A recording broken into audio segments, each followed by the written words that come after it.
Hey everyone, welcome back to Real Management Talk with LJ and Jocelyn. This week, LJ and I are going to talk about something that's, well, LJ knows I bring it up all the time. So it's probably one of my more favorite words, quite literally. But, just as a reminder, we started this podcast as an extension of the real conversations that LJ and I have had for a long, long time. And sometimes we even had them with our clients or our family who lovingly listens, and is supportive, even when they don't understand. Really true, right? So what's my favorite word, LJ? Or one of my favorite words? Right. Competition. Right? So competition. We hear that word a ton through business. I mean, just like a ton. And it's always, if you're doing a plan, you need to know who your competition is.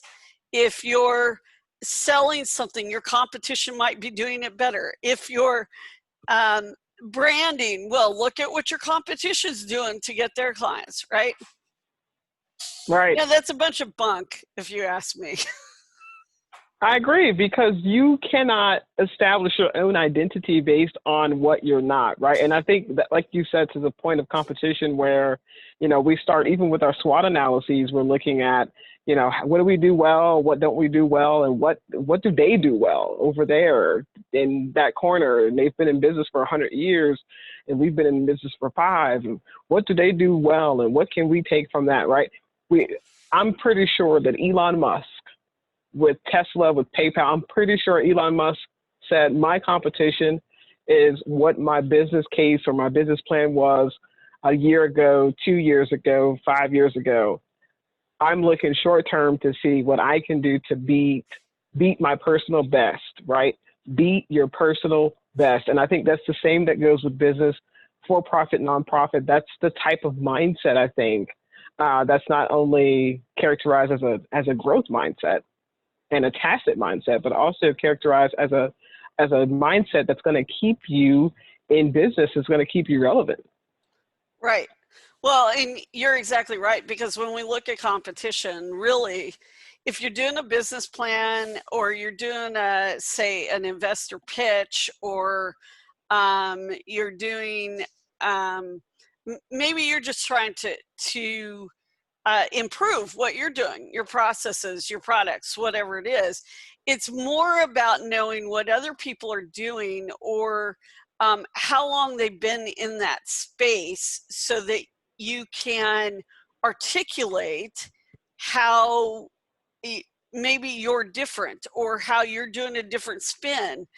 Especially like when it comes to investors, they want to just know that you're aware of the fact that there are other people in the space, because there's very few things anymore that are totally brand new. Somebody's doing some version of it someplace in the world, right? And so I often tell people that I don't have any competition. I mean, the only real competition is me. Which, absolutely, like, what do you mean you don't have competition?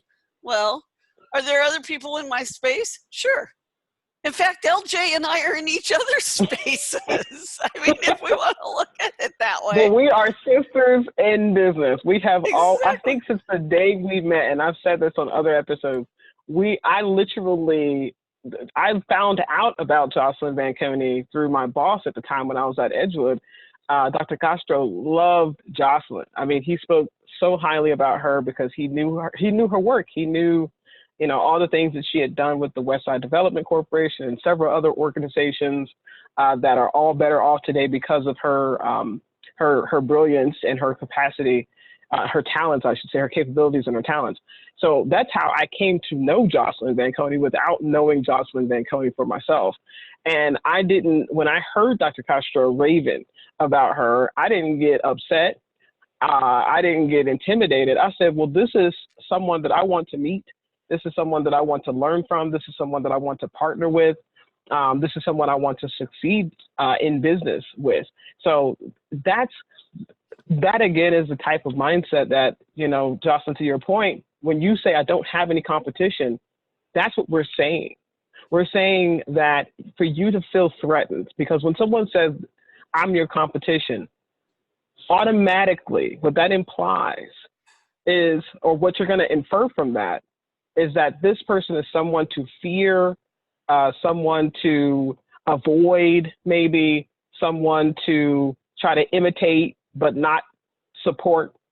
You don't want to support them because you don't want them to do better than you or be better than you, right? You're trying to best them. You're trying to be better than them.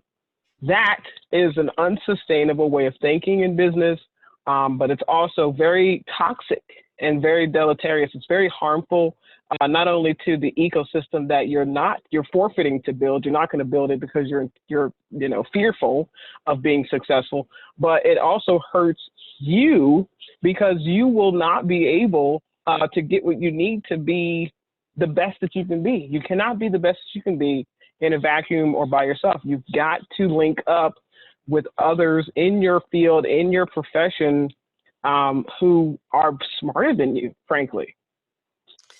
Well, no, and you know what? This leads to a perfect segue of a secondary part I want to talk about with competition. I mean, so we see it in small businesses. Well, in fact, we see it in all kinds of businesses, and we've all seen businesses that have just imploded because they're going down that competitive path, so to speak. But you know what? Where we really see it a lot, though, is within nonprofit organizations. Let's be honest. A lot of times, you can be a really good volunteer for a certain nonprofit, and then you go to work for a different nonprofit. Like you're not even working for the original one, and they start telling you, "Oh no, you can't do anything because your new employer might learn our secrets." If they happen to be in the same realm. And I've seen nonprofits chase off perfectly good volunteers all because of that thought. Or better yet, not be innovative because they're so stuck in what so-and-so's doing. So for instance, if they're in the, I'll use the substance abuse space because that's a mental health space. You see that a lot, especially amongst mental health and substance abuse organizations, always comparing themselves to everybody else, and we can't go do that because and it always drove me crazy. But I've personally experienced it. I held a position at one point as a marketing and development director for an organization, and I was involved in a totally different organization that had nothing to do with that space, had nothing to do with my job. And the committee that I was on, it was a different end of what might be my job, but it wasn't my job. And literally, I had the leadership of that organization come back and tell me that I couldn't be on that committee and really couldn't participate anywhere within that organization anymore because of my job with a certain. And I was like, are you kidding me? Because sometimes that word competition, they were like, well, other organizations though might, excuse me? One thing does not have anything to do with the other. And I think a lot of times nonprofit board leaders in particular and founders, and so if you're one of those listening, well, I'm not trying to make you mad, but I might actually make you mad. Really compare themselves against everybody else, and they let that competition of, oh, so-and-so's getting that, we need to go get those same funders. Or, oh, we're not getting as much PR, or, oh, we just don't get anything because people just don't like us. We're not as good as they are. So they stop thinking innovatively. They stop taking business chances. Yeah. And we'll be here all day if we really get started on that soapbox. So we won't. But you know, I think my point is, because y'all, I'm still moving even this week. So, so you know, I mean, but it's probably like a huge. I mean, probably LG and I probably do a whole all day long workshop on nothing but this topic. Mm-hmm. But it really is something that I think that leaders of nonprofits and nonprofit boards, but even nonprofit staff, need to be aware that don't compare yourself to what everybody else is doing. Sure, should you know who's in your same space? You bet you. You know why? Because clients that you serve, not every client that walks through your door is somebody you should be serving because of what the culture of your organization is like that. So you want to know and be friendly with other people in your space so you could collaborate and refer and like that when things don't fit right, and it might be better for somebody over here, but not because you're being competitive. And you know, now market domination can be good. I'm just going to lay that out there. It can be. But it's not good if it comes at the price of like totally stomping on everybody else at all cost. Because most of the time you will kill your business. You'll kill your nonprofit. You'll fizzle out. You'll burn yourself out. You'll fizzle out. You absolutely will. Well, you know what they say too, Jocelyn, is they say that altruism is the most selfish act.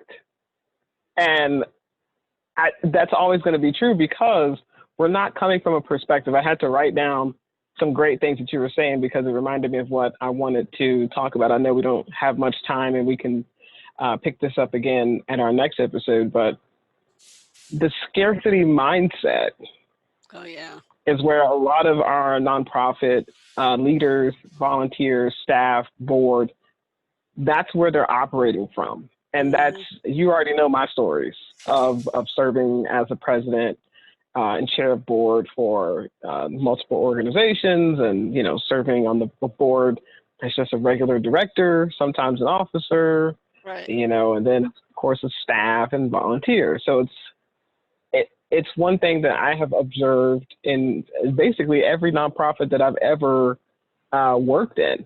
And that scarcity mindset, this idea that, you know, there's a pot of money and I can't collaborate with this organization or I can't share secrets, trade secrets, or try to be a part of their grant application as a, you know, maybe a strategic partner, you know, part of a shared service agreement, you know, part of a letter of agreement for different in-kind services, you know, or even just coming in and saying, I'm going to sub a certain, like you said, not all the work on the grant may be something that the prime wants to do by themselves. Maybe they want to sub some, you know, pieces of the work out. Mm-hmm. Why not work with an organization that's similar to yours? Exactly. How about that thought, right? But that's the scarcity mindset is what keeps these organizations from doing those types of strategic collaborations and strategic planning truly, because you think there's one pot of money, there's not an infinite amount of resources, there's a finite amount of resources. And, you know, if like you said, that domination, if I can dominate in my space, then I'm going to try to do that. Right. But I think your point too, for nonprofits, this is why nonprofits that are listening, this is why we talk about the nonprofit industrial complex. Okay. Exactly. We got work to do. Okay. Founders, you know, CEOs, presidents, directors, you guys don't own the organization. Okay. It's a public organization, which means that you need to be very cognizant of the fact that we are expecting you to have a heart of service, a heart of benevolence, and a heart of trust, a heart of transparency, a heart of integrity. That's what the public is expecting of you when you serve in the leadership capacity for a nonprofit organization. I don't care where you are. So if you are not basically being a steward of those attributes, but you are serving in leadership capacity for a nonprofit, you need to think twice about that. Maybe you're in the wrong space. Maybe you need to go to a corporation, okay, a for-profit corporation, where those sorts of corporate values are in place. But in the nonprofit space, absolutely not. Exactly. And on that note, I think we're going to end, because that is brilliant. And it's a great ending for this episode, guys. And, you know, like we said, trust us, we will be back to this topic. So, and the scarcity topic. Yep, there we go. And the scarcity, yes. So we will catch you next time, folks. We're out. Bye. Bye.